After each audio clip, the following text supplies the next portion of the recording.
No one should be able to hold this file without feeling that something is wrong with the way the world works. And yet here, at first glance, everything looks tidy, logical, acceptable. His name is Mark Delorme. He is a crime reporter, and tonight he is holding in his hands a file he should never have opened. The photos, the recordings, the confessions, something rings false, terribly false. Mark sorts the pages on his desk, a yellow lamp eating up half the documents. He thought he knew the story of Ted Bundy by heart, like everyone else. The brilliant serial killer, the charming monster, the reassuring cliches. But the further he goes, the more the details slip away. The dates don't all match, the faces blur together, and a sticky question forces itself in. If a simple legend was built, maybe it was because the real story was far more disturbing. The first anomaly appears on a simple typed line. Birth of Theodore Robert Cowell on November 24th, 1946. Elizabeth Lund Home for Unwed Mothers. Mark underlines the name. Cowell, not Bundy. He goes back. Single mother, unknown father. Ghostly masculinity that changes names depending on the version. In the little house in Philadelphia where Ted grows up with his grandparents, he is introduced as Louise's little brother, not as her son. Mark pauses on this detail. A child who one day discovers that his mother is actually his sister. He imagines the scene. He understands that here, already, something cracks. But for years, on paper, everything seems normal. The doubt remains. As a teenager, Ted moves to Tacoma, changes his name, becomes Bundy. Blended family, Methodist church, adoptive father working as a cook at the hospital, half-brothers, half-sisters. Schooling without major incidents, passion for skiing, walks in the open air in Washington state, no record of violence. At university, a degree in psychology, political involvement, a position on a crime prevention committee. He even lands a job on a suicide prevention hotline. Mark stares at this sentence. A future serial killer who spends his nights convincing strangers not to die. In the files, colleagues describe him as polite, reassuring, reliable. At the same time, small things go missing in shops, minor thefts mentioned here and there, rarely recorded. And then, in Seattle, in the early 70s, young women start not coming home. Hypothesis A, the most comfortable. Ted Bundy would be a monster in the classic sense. A radical other. A missing gene. A broken brain. Mark lines up the elements. Troubled childhood. Absent father. Family lies. Grandfather described by some witnesses as short-tempered, perhaps violent. Later, adolescent isolation, difficulty feeling up to par with wealthy circles, especially with that rich girlfriend from the University of Washington who eventually leaves him. This scenario appeals to people. A cocktail of frustration, narcissistic wounds, self-hatred, which would have gradually produced a predator. There would have been a tipping point around 1974, and the tidy student would have revealed what he had been deep down all along. A silence settles in the room. This version holds up until the moment Mark falls on his political engagement file. Ted, a young Republican activist, organizes meetings, takes notes, persuades, smiles in the photos, arms around other students. He works for a crime prevention committee. He handles distress calls on the phone, sometimes for hours, saving lives according to several testimonies. No sign of a blatant double life in those archives. No sneer, no flash of madness in the images. If he is broken, it doesn't show anywhere. A dry sentence crosses Mark's mind. It wasn't a monster hiding. It was the opposite. A man building a usable monster so people would stop looking. Hypothesis B, more complex. Bundy would not be a night creature that came out of nowhere, but the direct product of a system. Mark spreads the state maps out. Washington, Oregon, Utah, Colorado, Florida. He follows the trail. 1974, Seattle. Karen Sparks assaulted in her bed. Linda Ann Healy disappears from a room where the bed is carefully remade. Then the campuses, parking lots, isolated roads. Always young women, often brunettes, near universities. The police departments conduct their investigations each on their own. Thick files, printed reports, black and white photos. The similarities jump out today, but at the time, communication between states is slow, fragmented, weighed down by bureaucracy. When Ted moves to Salt Lake City for law school, The disappearances follow him. Nancy Wilcox, Melissa Smith, Laura Ann Amy. Then the attempted abduction of Carol DeRanche, that November evening when a fake Officer Roseland gets her into a Volkswagen and tries to handcuff her. She escapes. She describes her attacker. Meanwhile, in the state of Washington, other teams are trying to put a face to a Ted with a beige beetle who abducts 2 women in broad daylight at Lake Sammamish. All the clues already exist, scattered. Mark notes the fragmentation. Mark catches himself thinking, this is not a killer who is evading the system. It's a system that, by letting him slip through, is creating him. There aren't enough personnel. Centralized databases don't exist yet. Each office protects its jurisdiction. Egos rub up against each other. Information circulates by mail, sometimes by phone. People say Bundy's name appears very early in the stack of suspects reported in Seattle, notably by Elizabeth Klepfer, his partner, who alerts the police. But he remains one case among others. The hypothesis of a manipulative genius who is always one step ahead starts to wobble. What if Ted Bundy hadn't been that smart, but was instead incredibly helped by the accumulating failures of the institutions that were supposed to stop people like him? Then Mark comes across the precise timeline of his arrest in 1975. A night patrol in Utah, a sergeant who finds this driver suspicious because he flees at the sight of the police. A simple intuition. A searched Volkswagen. Handcuffs, a crowbar, a ski mask, rope, tools. It's almost banal, almost crude. Nothing of the mythologized criminal brain. The trap snaps shut on a detail. The superior predator hypothesis suddenly flips. What stands out is not an extraordinary intelligence, but the sum of missed opportunities before that night. Hypothesis C, more disturbing. What if the real making of Ted Bundy was neither his family nor the police, but us? Mark pores over the early newspaper front pages, the trial photos, the television close-ups. That neatly groomed face, that direct look into the camera. He reads the early articles that emphasize the brilliant law student, the charming young man. He sees the fascination building, the idea that a serial killer must be extraordinary for us to allow ourselves to talk about him so much. The worst appears when he rereads the late interviews, the ones where Bundy starts to tell his own story, and where the media extend the staging he himself initiated.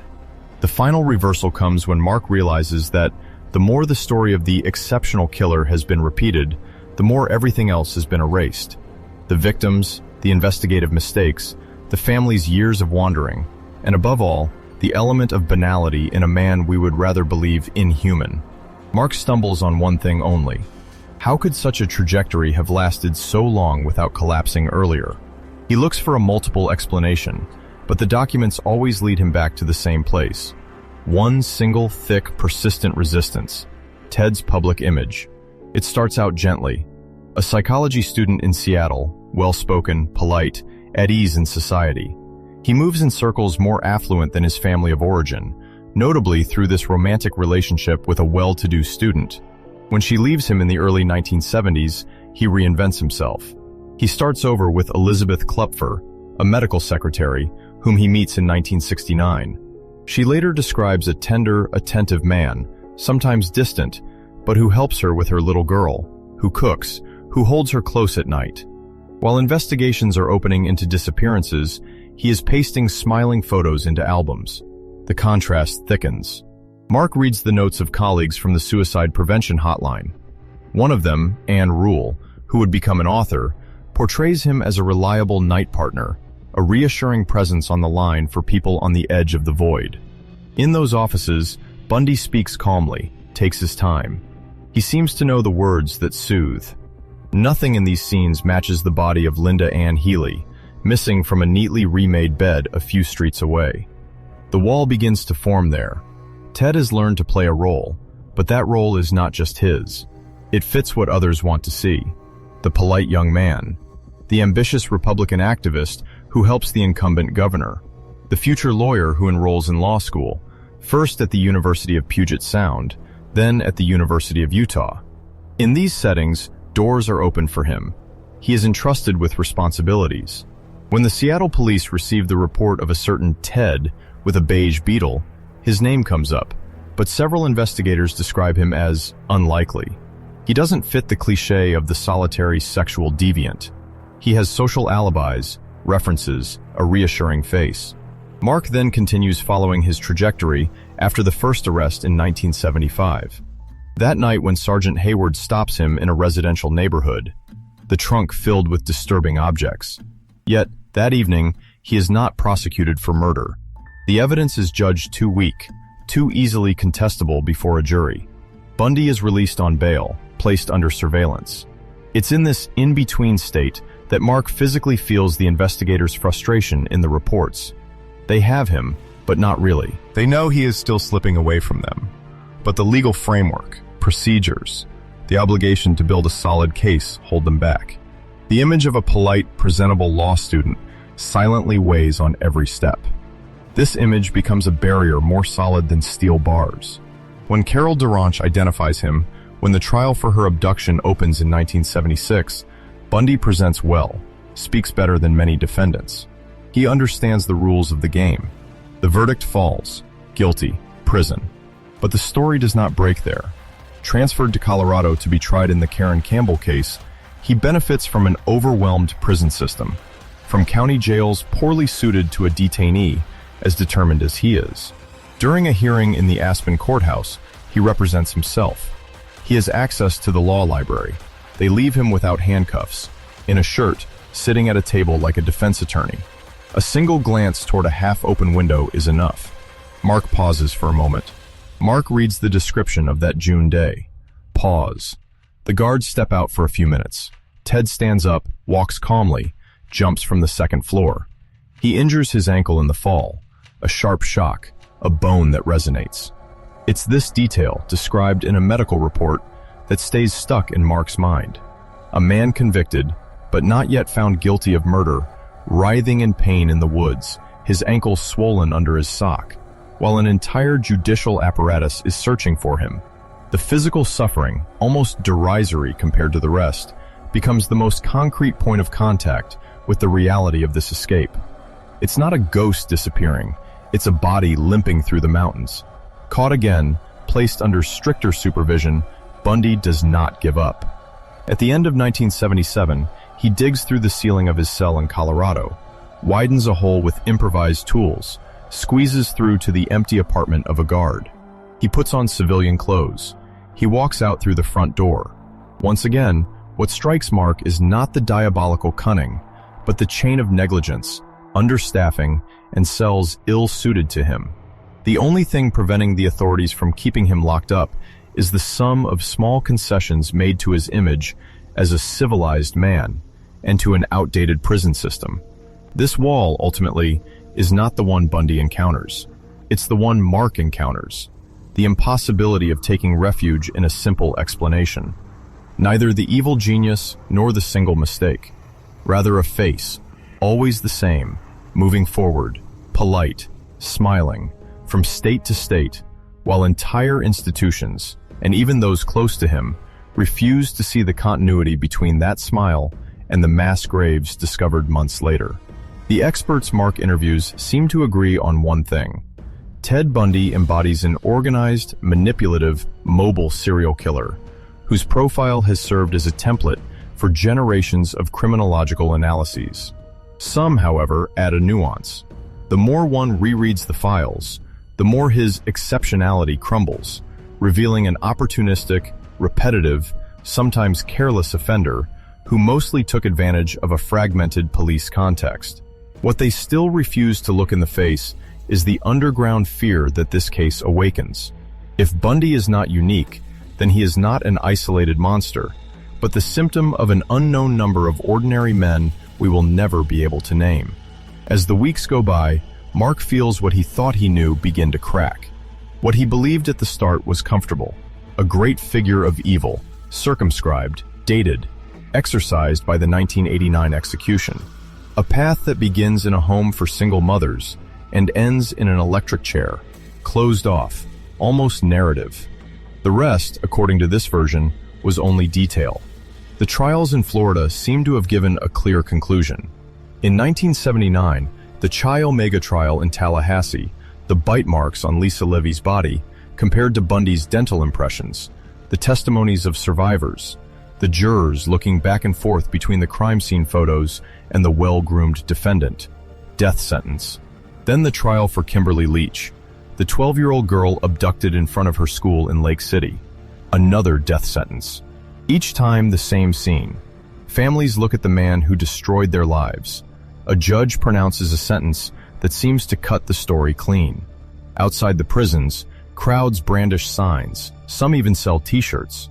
The implicit idea, with his death, a door closes. But the more Mark goes through the death row archives, the more this illusion unravels. He discovers a Bundy who does not die all at once, but in stages. For years he files appeals, plays procedural games, delays the deadline. Then come the interviews with police officers, journalists, authors. He speaks of himself in the third person, describes his crimes as those of someone else. Then, as the execution dates draw closer, lets confessions slip out in fragments. He mentions around 30 potential victims, without listing all the names. Some missing persons are included in that number. Others remain on the fringes, neither fully confirmed nor completely ruled out. Mark then understands that what he believed to be true was not only Bundy's guilt, established by overwhelming evidence, but the idea that we possessed the entirety of his story. A list of victims, a number, a complete narrative. In reality, what emerges is a field of incomplete ruins. States like Washington, Utah, Colorado, Oregon, Florida, each with their own files, their probable cases, their matters closed with reservations. Families that never received confirmation, bodies never found, a chronology full of holes. What Mark discovers instead is both darker and more limited. Darker because Bundy's death does not close anything. It merely freezes a culprit at the center of a system that, in the 1970s, allowed predators to slip from one state to another. Limited because once you strip away the layer of fascination, what remains is a man far from the myth of the superhuman brain. A young adult who steals, lies, improvises, sometimes fails, is arrested during a simple stop for a stolen vehicle in Florida in 1978, struggles for a few seconds with an officer before being pinned to the ground. His end has nothing cinematic about it. It has the banality of a traffic stop gone wrong for the driver. Mark finally looks at the legacy attributed to this case. The FBI improving its profiling methods, national databases becoming more robust, procedures for cross-checking disappearances, conferences where Bundy is cited as a textbook case. All of this is real, but behind these advances remain the blank spots. Files never cross-referenced, names never connected, mistakes that will never be corrected because the main witnesses are dead. One sentence haunts him. We will probably never know how many lives this man took, not because of some novelistic mystery, but from the simple absence of evidence that can be consolidated. Scattered bones, blurry memories, strategic confessions.